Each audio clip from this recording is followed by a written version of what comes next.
I can. Recording Okay, in so progress. that's it. So welcome everyone to the SimCafe for the 1st of April 2022. And the topic isn't an April Fool's joke. Derek had some wonderful leadership lessons from space pirates and is really interested in looking at how that knowledge can help organizations adapt. So the usual process, Derek's got his session in a few segments. So if you want to put questions in the chat and hold them till the end of each segment, or if they're really urgent ones, put them in the chat and I'll let him know. But he's going to try and keep one eye on the chat, one eye on us as an audience, and his third eye will be on his presentation. So Derek, let's see you. Over to you. And I will say I reserve the right that if someone asks something in the chat that I really want to go off topic on, I might just pile on that. Absolutely. So this is a talk about space pirates. So I feel that I have to put myself in my space pirate ship before we go any further. So I've done that. So I love that we have a number of consultants. I love that we have people from what I call no bullshit businesses. The thing that where I've learned to really respect simulation is in businesses where stuff matters, organizations where the results really matter. We're talking about leading large organizations, clinical work, aviation, military, large scale traffic, where we're talking about lives.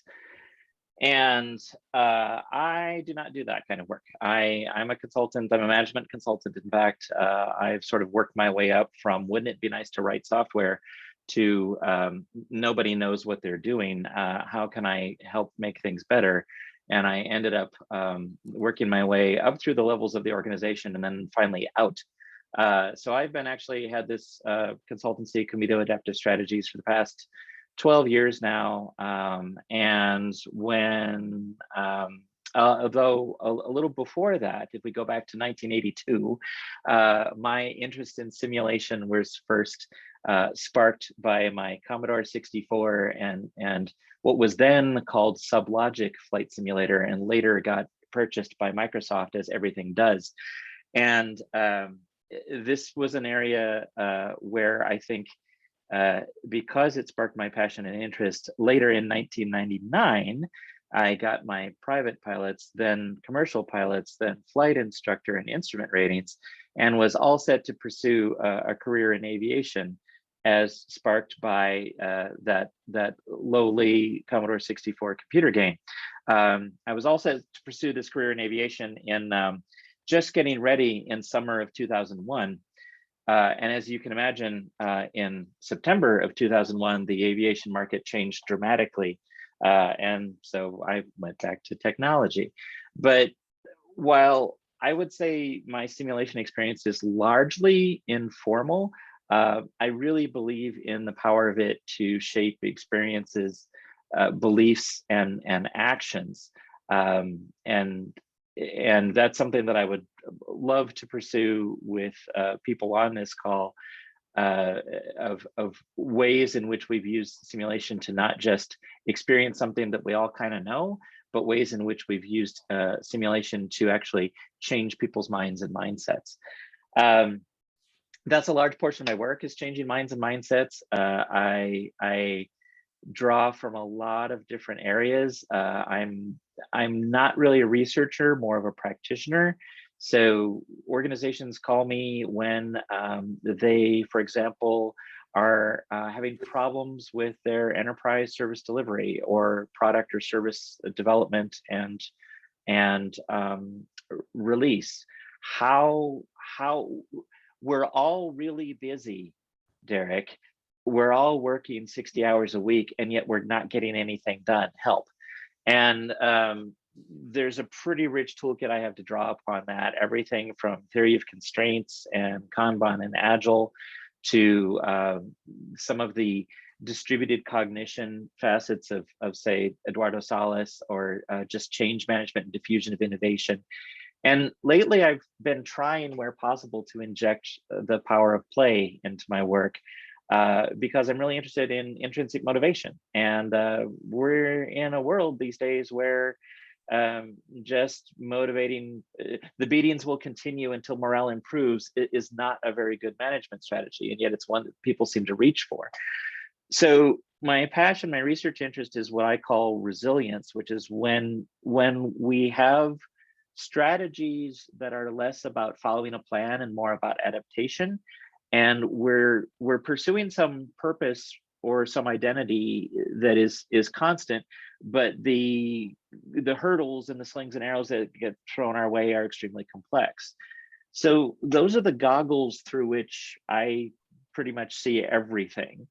And while trying to take some time off and play some video games for fun, I accidentally fell into this large-scale commercial, off-the-shelf, massively multiplayer, online science fiction, space piloting and trading game. And the behavior of the people in it, and had this experience and was unable to prevent myself from whipping out my research notebook and starting to make notes on some of the organizational behavior paradigms that I was seeing happen, and some of the leadership paradigms that I was seeing happen in for incredible performance in the face of a lot of adversity and unpredictability, and people coming together and working together when by rights they had no reason to work together. When you think of video game players, I think of kids on Fortnite trying to see how many times they can virtually kill each other, and this is not what I saw. So tonight, or this afternoon for you, I guess, I'm sharing my analysis of events from kind of an organizational consulting perspective. I've divided it into 4 sections, and I have a little bit of time for discussion after each session. Ask questions about the simulation, ask questions about the players, and I have questions for you. I'm really hoping that some of my questions that are unanswered, that you can share references and perspectives and case studies with me too. The downside is, I will say that for the most part in my work, none of this is really necessary. The thing that I found for the most part is, if an organization can make itself too big to fail, then they don't really need resilience. It's kind of like you can be a really fantastic eagle that can fly really well and raise your young as best you can, or you can be a frog that can squirt out 10, 100,000 million eggs, and that works really well for a lot of organizations. So I don't actually end up using a lot of everything that I'm learning and sharing and hope to learn from you with organizations, but who knows. So a little bit about complexity. So as I mentioned, it's a commercial off the shelf. It's a game. You can buy it. You can download it. It is a highly complex simulation that actually simulates the 400 plus billion stars in the Milky Way galaxy, each with their own star systems and planets, and being able to travel to and from any one of those. At any given time of day, it varies throughout the day. There's probably on order of around 8,000 simultaneous online human players interacting in completely unpredictable ways. You can explore, you can trade, you can buy goods and sell them, you can mine asteroids and sell the minerals for profit, you can hunt pirates for bounties and collect the bounties on them, or you can commit piracy yourself.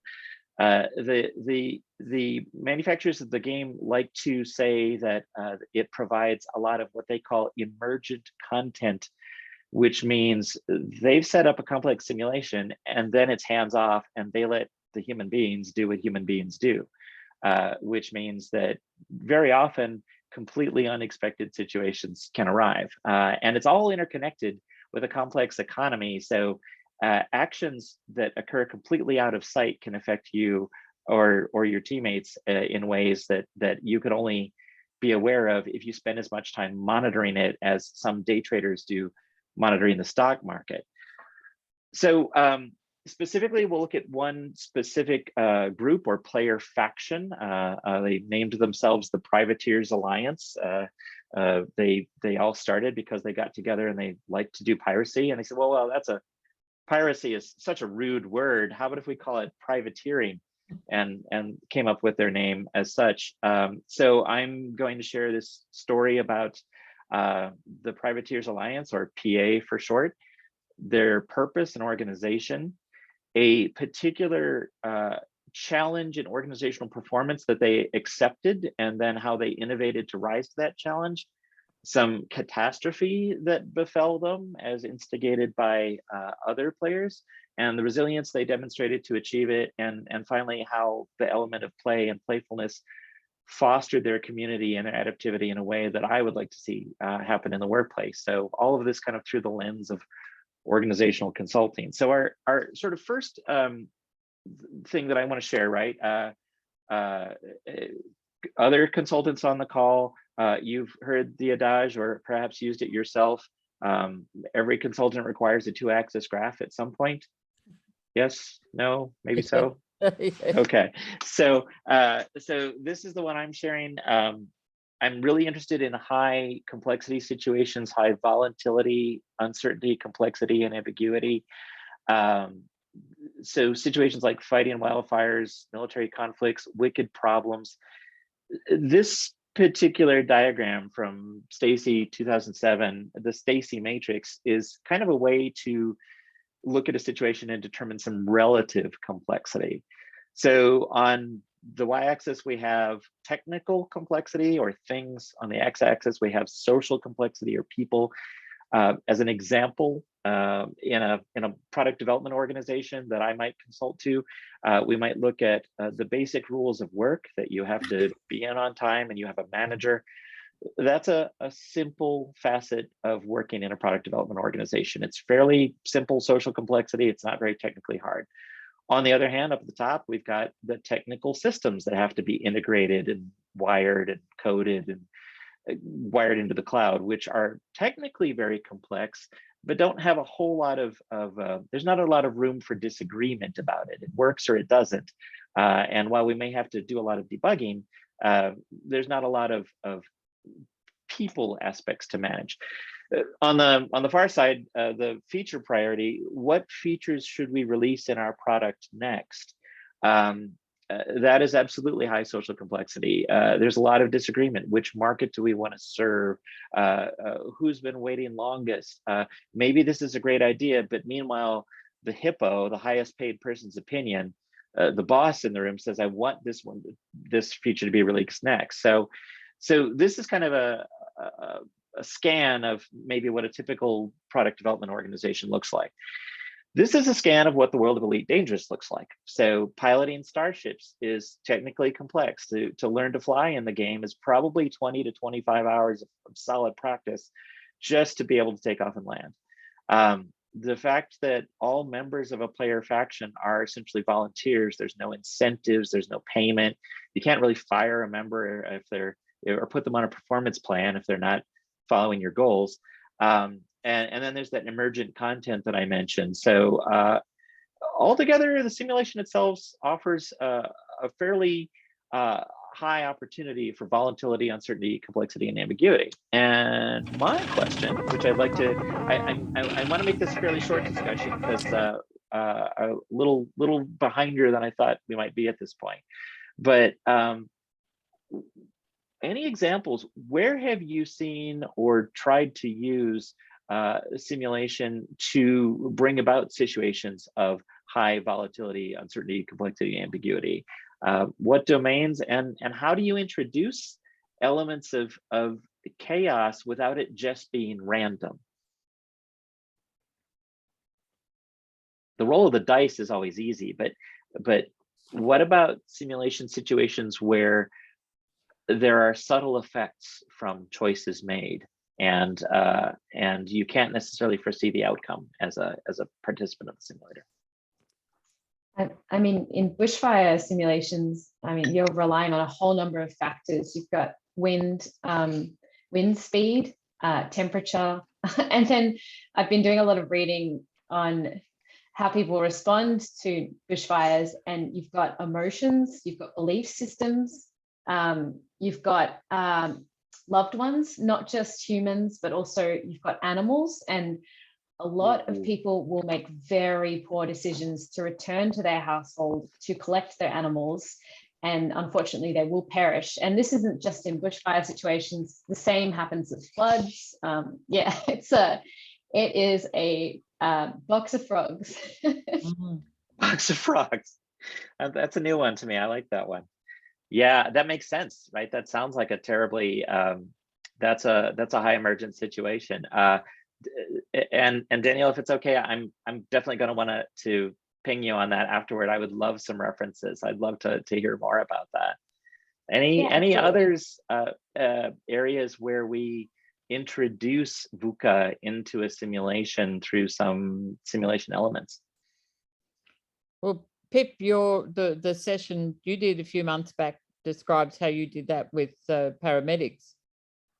If you want to say, yeah, it's a big piece of thing to comment on, and I think other people have heard it to death in this group, haven't they? Derek, I worked for the University of Tasmania for a period, and I ran a 3-year, I guess, kind of project in exposing paramedics to mass casualty incidents. So where there was way too many patients for clinicians, and interference such as noise and moulage and, you know, outrageous behaviour by some of them to get some attention over other ones who were probably dying quietly in the corner.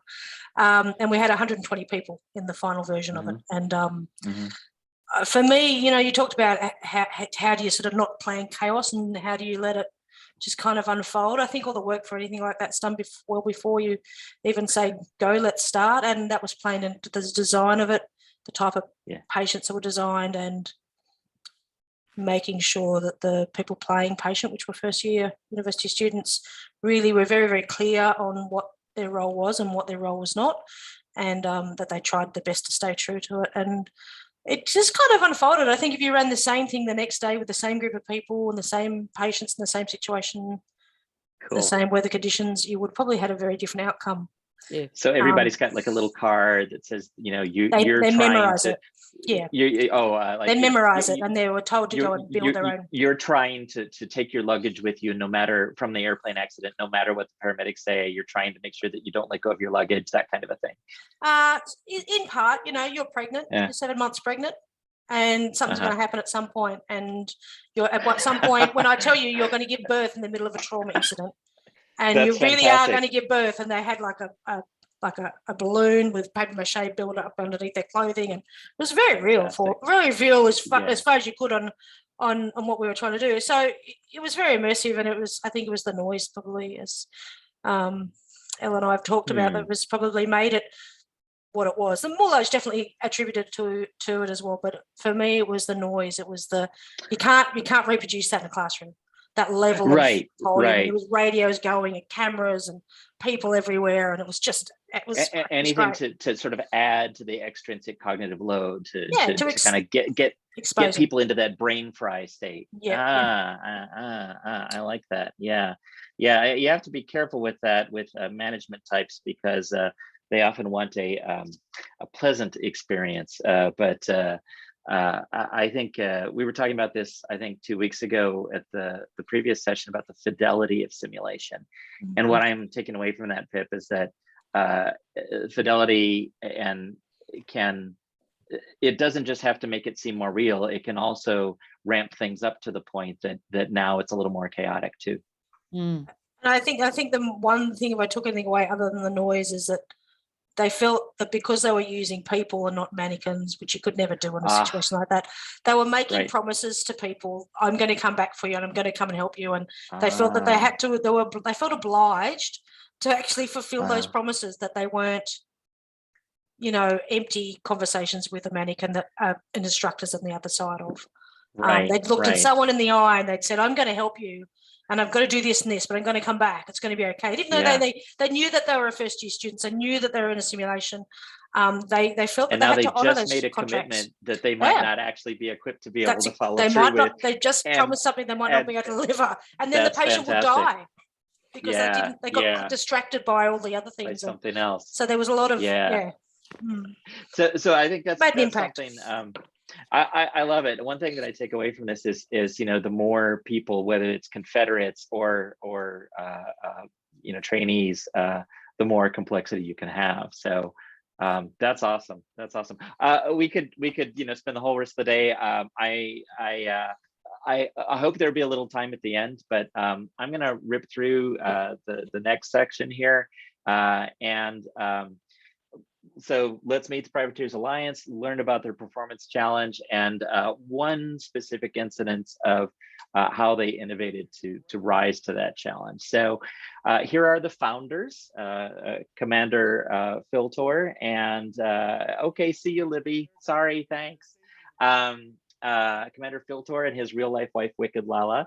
And they basically had a group of 15 friends that they decided to, it was their real life friends that they were getting together on the streaming service Twitch and playing a game and streaming it for fun. And they said, well, let's give ourselves a name. And over time, it grew to about 150 members, which is not really large in the world of Elite Dangerous. And their focus was really not on any specific club role as much as it was on just being together. Their motto is about as non-committal as you can think, where everyone plays together and everyone plays their own way. Like, that's their only rule, is you can do whatever you want, but we all do it together. So their identity was one of inclusion. It was sort of built into their DNA, if you will. And as they got larger, they needed some way to kind of manage, like, this is no longer 15 people, this is 115 people. And how do we as leaders serve those people? Well, there's the temptation to go into a heavy hierarchy with Phil and Lala as the presidents and work our way down the hierarchy to everybody.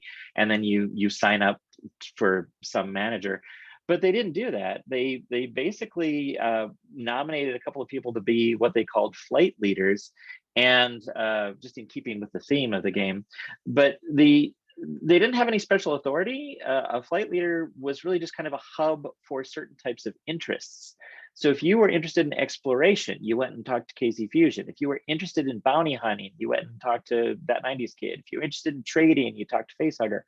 And if you're interested in all of those, then you talk to all of those people, and you didn't have to talk to any of them. But it was a way for, if you're interested in a particular behavior in the game and you want to learn more and you want to know more, here's sort of a tribe that you can go connect with. And the board, which sounds like a controlling organization, their only real charter to themselves was, let's make sure that everybody's talking. Let's make sure that everybody knows how to find everybody else, and let's keep the conversation going. So the structure, if you want to call it that, was largely based upon self-select, and was largely based upon member interests. So here's Phil and Lala kind of talking about that in their own words. Well, we've always followed the lead of the people in PA. If there's something that they're interested in doing in the game, then we tend to support that, and especially if it's something we do. Yeah, we get a lot of what I would call jack of all trade people in PA, people who want to do trade and explore and do bounty hunting. Although I would say that we do definitely see a lot more bounty hunters coming in than traders, but they eventually get interested in other things because people are doing other things in the group. When you have something like that, you can build a stronger community, because instead of it being anchored around yourself, it's anchored around something that you all enjoy. So the members had an opportunity to go after this sort of faction versus faction challenge, and this was sponsored by the developers of the game.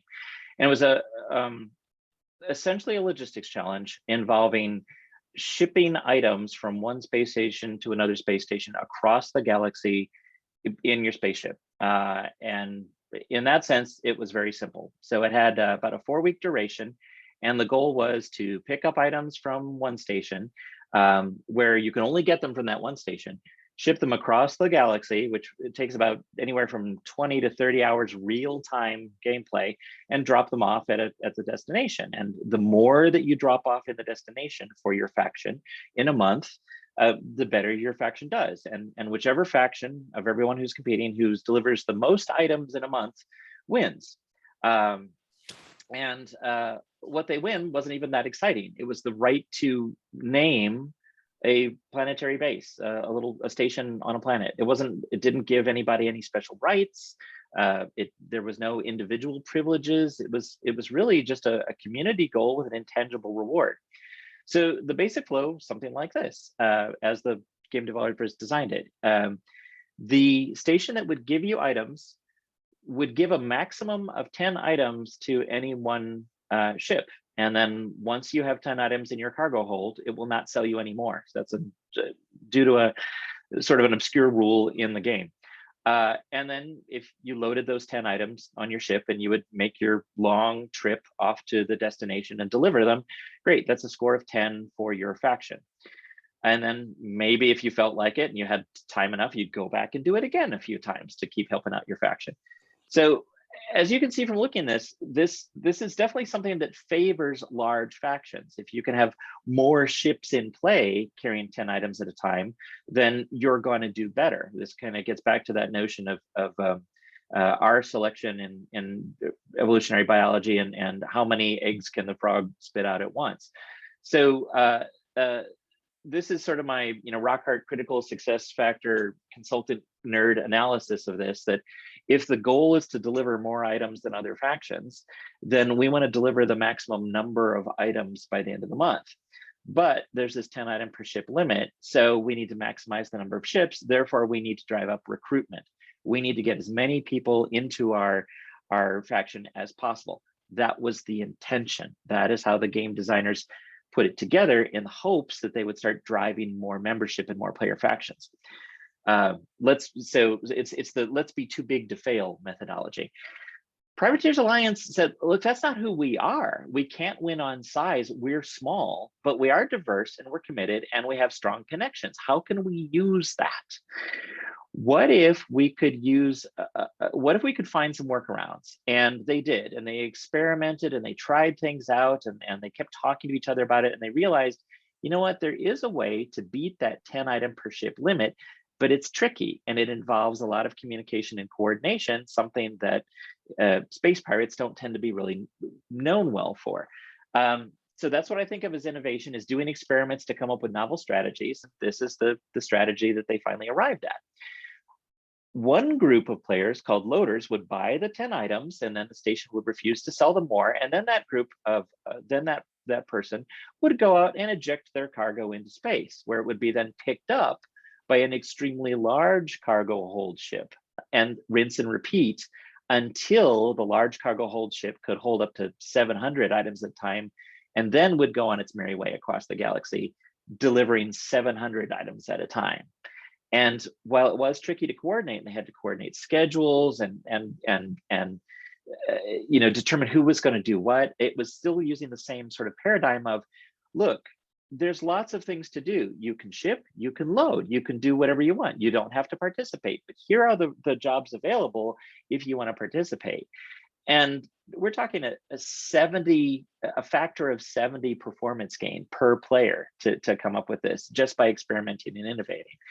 So, and I'm gonna have to keep this short, and maybe I might actually move past this, but think about situations where simulation can encourage people to find novel strategies and to think around corners that might even surprise the person running the simulation, but or maybe not.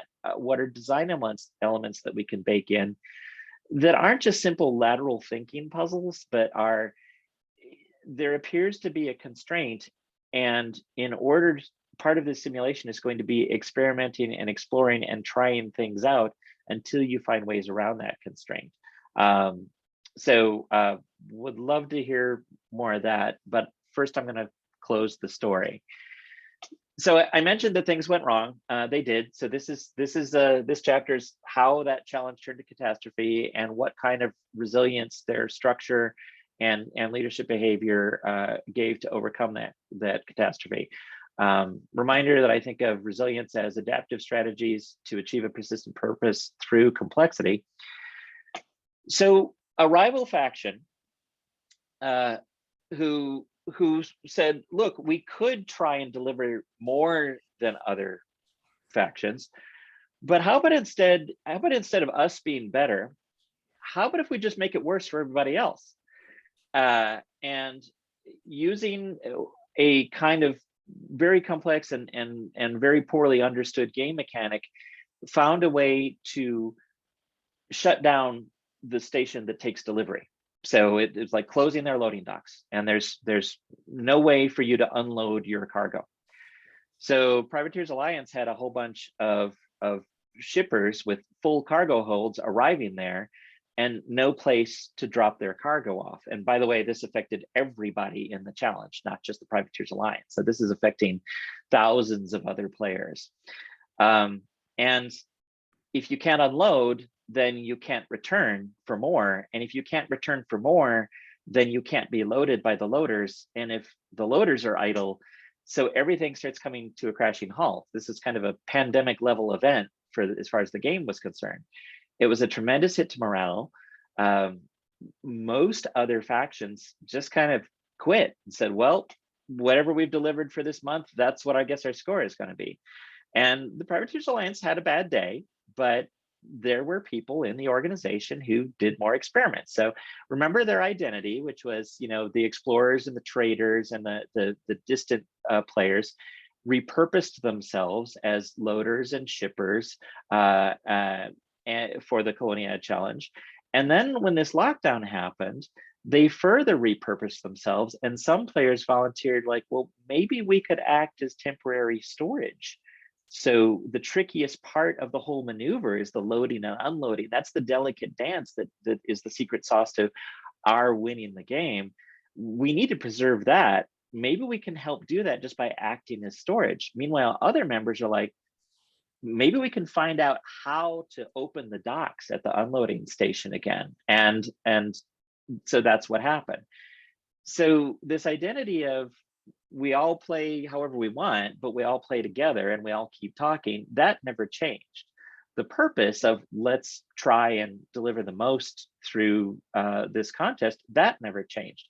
But the structure of the mission did change, and it changed ad hoc. There was no orders to make this happen. This was emergent through communication. And then as good ideas arose, those ideas got hold, and the team sort of pivoted almost like an ant colony to achieve that. So this was their solution.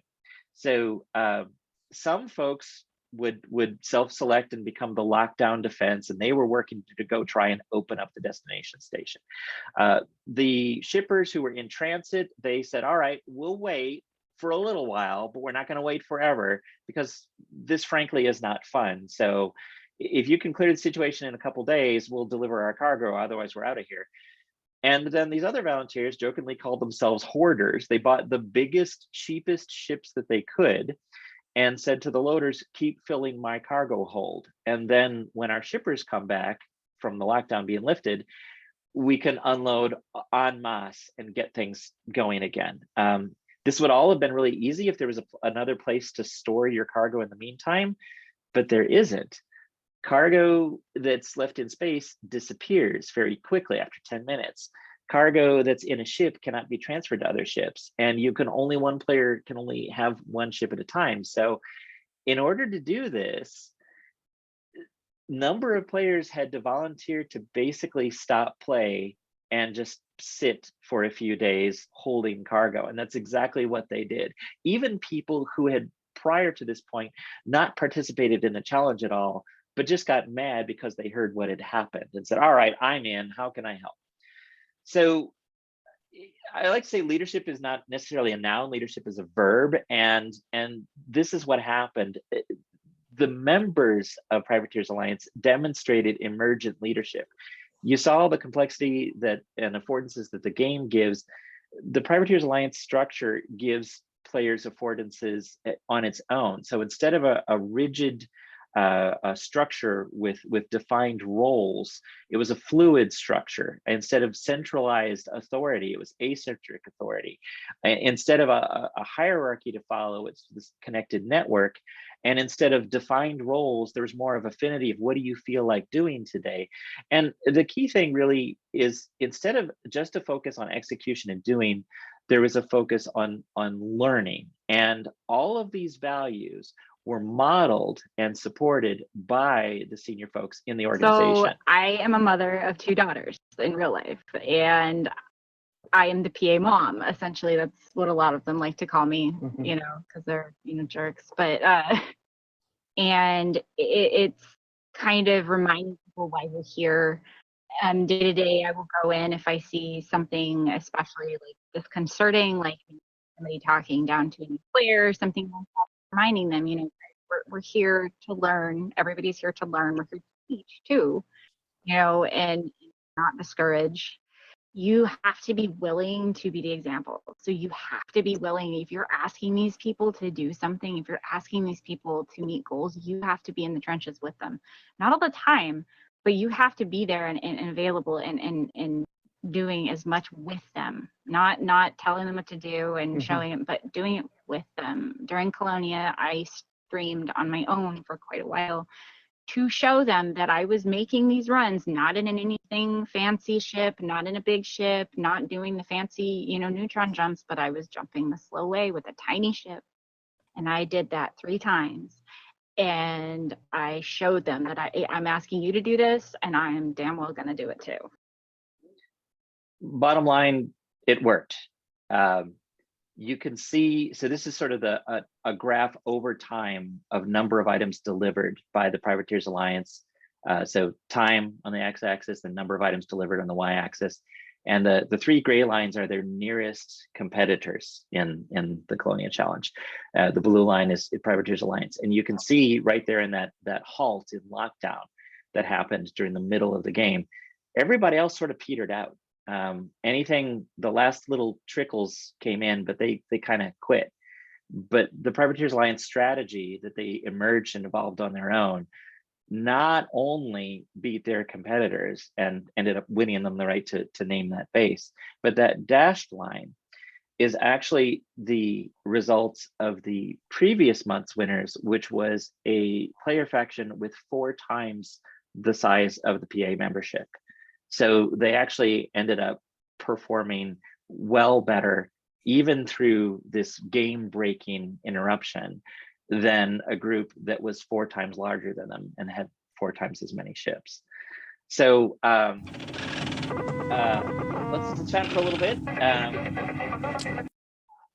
I would love to find out where we know simulation that provides opportunities to teach this kind of emergent network leadership. I would be satisfied to just find any examples or domains in simulation that gets people to even accept the idea that the things at the top might have value over the things at the bottom.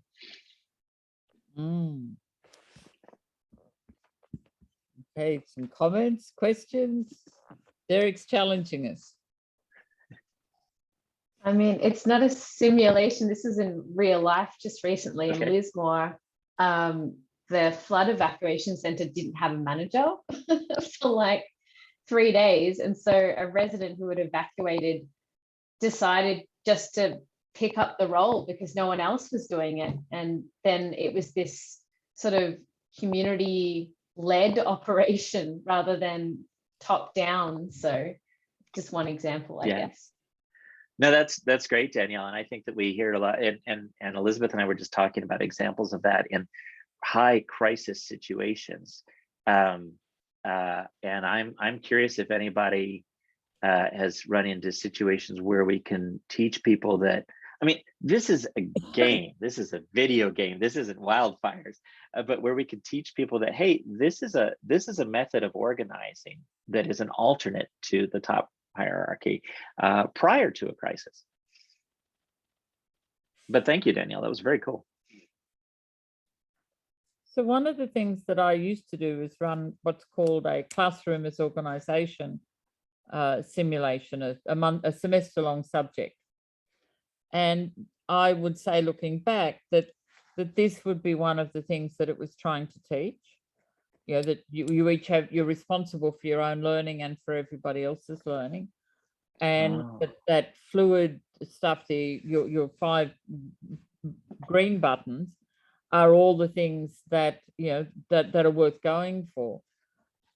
I'm trying to write a bit about it at the moment, but in brief, what I would say is that some people took to it like ducks to water and really got on with it. And other people were offended. Absolutely offended. Offended to the point where they would say things like, I know this is supposed to be a course about management theory, but you didn't tell us what to do. Yeah, literally, that is a feedback. That's an abbreviated version of a feedback from a student. You know, you didn't tell me. That's a two-hander. Yeah. So it's, you know, I think it's a really complex question. I think that so much of what we provide for education, and this is why I like David Snowden's Cynefin domain so much, because it at least provides an opportunity for understanding they're stuck in the clear domain, and that if they're actually going to have to do anything, they're going to have to move over into the complex domain and exactly support, because until you do that, some people, not everyone, but some will just simply sit and wait to be told. Yeah. What I've seen, and I've been in a number of situations like this now, none of them fortunately life-threatening, but people who experience it in a positive light. And Elizabeth, you said you're responsible in classroom as experience, you're responsible for your performance and the performance of others. That's something I'm going to want to poke at a little bit. People who experience this in a positive way, they often come out changed and say, I didn't realize that it was actually this easy, or that it didn't require this much structure. So that's what I'm thinking is, how can we have either business simulations or social situations or organizing simulations that give people that positive experience and realize that maybe I can step in before the floodwaters are rising? Well, one of my favorite things that I use for students, I've just put in the chat, and it's from the Sufi tradition. Nasruddin. I love that. Yeah. Do you know who Nasruddin? He was. Yes. Yes. And I just love that. Do you want knowledge without difficulties, truth without falsehood, attainment without effort, progress without satisfies? Yes, yes, they all cry. Fine, he says. Just asking. I only wanted to know. You can rely upon me to tell you all about it if ever I discover. But that is where they begin, and that's where they get stuck. And if there isn't a Nasruddin to come along and say, hey, guess what? It doesn't really exist. You've got to do something else. Oh, now that is interesting, because what I'm hearing, and maybe this is just my little anarchist at heart misreading your words, but what I'm hearing is, if something in the form of authority appears to fill that space, then there isn't space for this kind of emergent leadership, and maybe first some of that space needs to be opened. Yeah, smash the system. Yeah. Well, Pip, I saw you're nodding. Yeah, and like outside of simulation, just at work, like I've got some SMEs who've been holding positions in education for like a really long time, and they really are experts, but new people won't step into that void unless it's really obviously that there is a void there, and that person's not going to come back in and say, why aren't you doing it the way I've always done it? Like, unless it's really clear that there's nobody there, and it's taken some months and people step into the void, but you've got to make it, and you've got to advertise it and say, here's an opportunity, make it your own. This is a chance for you to make it what you want it to be. And I just think it's really interesting watching that happen. And sort of slowly over months, people going, hey, what's going on with that bit in education? Like, oh, yeah, I'm looking for somebody. And they're like, oh, okay. that person's not doing it anymore. No, because it kind of almost gives them, you know, political authority to go and have a go at something that they've never done before, and, you know, without being smacked on the wrist by the other person who was holding and the that's position the earlier. challenge, right? You know, right? Oh, sure, don't touch that. That's mine. I'm here to. There's no winners or losers. Give it a try, except not that way. Yeah, that's right. That's right. And it's about letting people, you know, and saying, you know, I expect if you were to have a go at this, that you make it your own. You know, when I came into this role, I wasn't the previous manager. I'm me. I can't be someone else. I can only be my version of me. And if people are allowed that, then it's amazing what you can actually achieve and what can change if they're given the license to, and the support. You know. And you know, the thing is that this kind of leadership, it doesn't of making this space, it doesn't look like doing much, right? A quote that I didn't use that I absolutely love from Phil is he said other faction leaders have come to him and said, what do you do to make Privateers Alliance so successful? And he said, my favorite answer is, I don't. And I mean, can you imagine that, right? And okay, here's your $5,000 leadership class. The first thing you should do is not. That's not going to go over well. Well, people really job shaping. Yeah, say more, Danielle. I mean, management to allow and how many? Yeah, in my previous role, I had quite a bit of a long leash, so I could do innovative things. But I mean, when the pandemic happened, a lot of innovation, unfortunately, was really packed up. A lot of people's professional development opportunities were sort of minimized. But for a long time, I did have a lot of autonomy. So I could go off and collaborate with different members in different teams. So I think that's really a secret to good management, allowing your employees to have autonomy to make their own decisions. I guess it plays into self-determination theory. So yeah. And isn't it borked that precisely when everything goes pear-shaped is when you need to flip these levers up, and that's precisely when everybody flips them down. And says, all right, time to bring in a structure. And I think the quality of the feedback that you give at that time has a big impact on how they then move forward. I can remember one job I had, which was in charge of leadership development for a big organization. There were over 20,000 people, and I was working with the top 100. And still remember, like I would have a conference coming up, and I would make sure I didn't speak and prepare, and then let them to do all the delivery. And, you know, and then give them, they did it. And I can remember having a conversation with someone I was apprenticing, and her coming up to me 10 years later and, oh, I see what you did there. At the time, I thought, but I get it now. And you're Vygotskying them up the level of performance, right? I'll do the preparation, and all you have to do is stand up and do it. But then that gives them that experience too. Yeah. And the ownership, and you know, if they fail, they get that experience as well. right. That's not when you say, well, it was a good presentation, you just didn't give it right. That's not the right response. Yeah. Some people just don't know how to tell a joke. Yeah. No, I think that's really key. And that would be interesting to think about arenas where some players have to create something, other players then have to do the presentation of it, and the relative success is shared. So yeah. So I do think some of the magic of this can only happen because of the fact that there was a playful element to it. So, you know, just to kind of recap, very complex simulation, innovative organization with a fluid structure. They took on this challenge and innovated for it. They demonstrated resilience against a game-breaking disruption, and they blew away all hopes of performance. In fact, they were the highest performing faction during the 5 months that the contest was run multiple different times.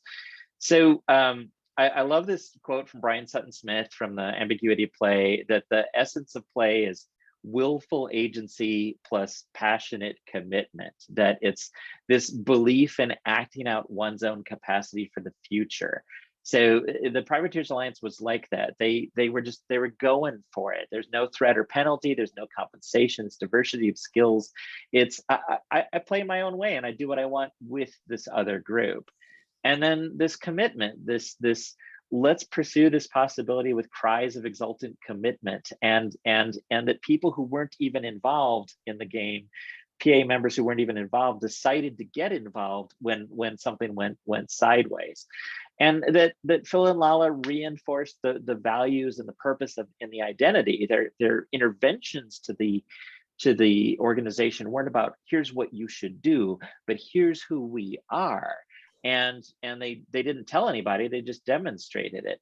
So, you know, what's the secret of this kind of commitment? What's the result of having this kind of commitment to play? What's the power of play? Pride.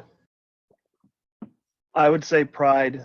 We're proud of what we've got, and members, new or old alike, have that pride when they join. They learn very quickly that this is something to be proud of. You're part of something great, and this isn't something that we tell them. This is something that they learn over time, and it's usually a very short amount of time. And there have been people who come to me after being in a week where they're just blown away. They're like, I've never been a part of a group like this. I'm so happy and proud to be here. And proud is probably the number one word that I hear when people describe, you know, how they feel about PA. We are here as a community, and it's not just, you know, people throw the community around, especially on Twitter, because it's a buzzword. But we aren't, our community is not about me and Phil or about, you know, KZ Fusion. It's about everybody. It's about, you know, coming together and working toward common goals and helping each other out. And, you know, if somebody needs our help, I mean, we try to put our own stuff aside and go and help somebody else. And we do that in the stream world too. Phil and I will, you know, sacrifice a stream day so that we're not hitting somebody else's numbers in PA, that we can support them, because it's not about us. And that line, I think that's what we were just talking about, that it's not about us. So that's the scoop. Wow. Anybody who wants to stay on and hang out, there's a kind of a last discussion question about how we can foster that. But I understand if your next meeting is running up, and I really do want to thank you for your attention for this, you know, maybe wacky topic. Well, I've looked, for me, Derek, I think you've helped reinforce for me a lot of what I felt I was trying to do with the students at university, to get them into that community. What these guys did that really fascinates me is just how they managed to build and sustain that community, you know, for the period that they did. And I know things change and, you know, everything goes on, but it's the positivity of it. It's the opportunities. And I love that idea that it's ad hoc and emergent, but if your purpose and your mission emerge, like who said, Danielle said, you know, there was no leader at the evacuation center, so somebody stepped up and did it, and everybody accepted it. I know from my own experience of emergencies, when Darwin was destroyed by a cyclone, that's what happened. The people set up, you know, evacuation centers, because Darwin's thousands of miles from anywhere and it took days for people to get there. And yeah, the evacuation centers that they set up, you know, survived for the period of time they were needed and then disappeared because they were no longer needed. yeah. And when the chips are down, I think it happens. I feel like we might live in a world where the chips don't have to be down quite as often. Yes. If we could have some of this happen a little prior. I totally agree. We're here in the States, we're very big on responding to catastrophes. We're not real big on looking 2 days ahead to prevent them. Sounds familiar. Sounds familiar, Darren. Dennis, I didn't want to generalize. I was going to say, Dennis, That's fair, you've been Danielle. pretty quiet. Have you got sort of, from a paramedic's point of view, what do you see? I think some of the stuff that we do in simulation that where we try and, I guess, foster that sort of emergent leadership and creativity is we introduce scenarios where things go wrong that are unanticipated. I think clinical scenarios are always a little bit guided by the students in them, which makes it really hard to create marking rubrics. In the old days, we used to have graded scenarios, and it was a huge pain in the backside because someone might hit all of the marking points in the rubric and actually do what in the end was actually not a very good job at treating the patient, but they hit all the marking points, whereas someone else could do something with amazing lateral thinking, actually fulfill all the goals and not perform very well. So as a result, we've largely gone to pass fail. So competency based in terms of the scenario and embedding a lot of feedback. Yeah. Or where we have to have grading, we actually grade students on their ability to identify the things on their reflection of the assessment rather than their actual performance. What did you learn? Yeah, you actually stuffed that up completely, but you pulled yourself out of that pit and actually did some great things, and you actually realized what you did wrong. That's wonderful, and that's good clinical thinking, as opposed to the person who's taken a cookbook approach and really wouldn't have been able to adapt if anything went wrong. But certainly once our students are a little resilient towards third years, we do things like send them into a scenario where we know the equipment is going to fail. Oh. Or we put them, one of the things that we're actually planning is, so the scenario is, well, you've decided to do an exercise on your holidays. You're now working in this clinic in Vanuatu, and we give them all of this retro equipment. So they don't have their fancy new equipment. They're suddenly adapting everything with old gear that they may have never seen before, that they've got to figure out, oh, this is a pulse oximeter that's the size of a Besser brick. What the heck do I do with this? Sounds like so much fun, Dennis. Yeah, and the problem is getting students engaged, because you can't link those sort of exercises to assessment, because it puts them under a lot of undue pressure. But there's the safety element of it, of the participant. But more and more we're finding that the resilience side of things does come from adding levels of pressure into simulation where students feel safe. You almost need to inoculate them against like stress inoculation. Yes. Yes. I like that. Great term, Dennis. Well done. I've pinched that from a colleague who's doing research on tactical cognitive readiness, I think it is. They're doing a lot of stuff at Griffith around that, with eye tracking software and different things in high fidelity scenarios. Wow, thanks, Dennis. I think I might be inviting you to be a future speaker, because I think we're all going, wow, we want to hear more about that. I'd love to hear more about that. Yeah. That's the and then the how do you kind of ladder people up through that without throwing them in the deep end of the pool at the beginning is a challenge. And that's one area where, when you can bring in that element, this is when in some of the paper and hands-on product management simulations that I've run, construct a bridge, and here are your 3 requirements, and they're very ambiguous. Good luck. It taps into playing with physical objects, and they recognize they're in a class, and these are all upper management types who have cleared their calendars to do this, but here they are with glue and popsicle sticks and Post-its. And what's been interesting about that is that the groups that have had more fun with it have come up with the more innovative solutions and have demonstrated the willingness to take risks more. It's almost like the you know, the dopamine cancels out the fear, perhaps. So you know, I don't know that necessarily makes sense in a clinical environment, but you know, I'm always looking for ways to try and make things fun, but not serious, but not somber, I guess is what I'm looking for.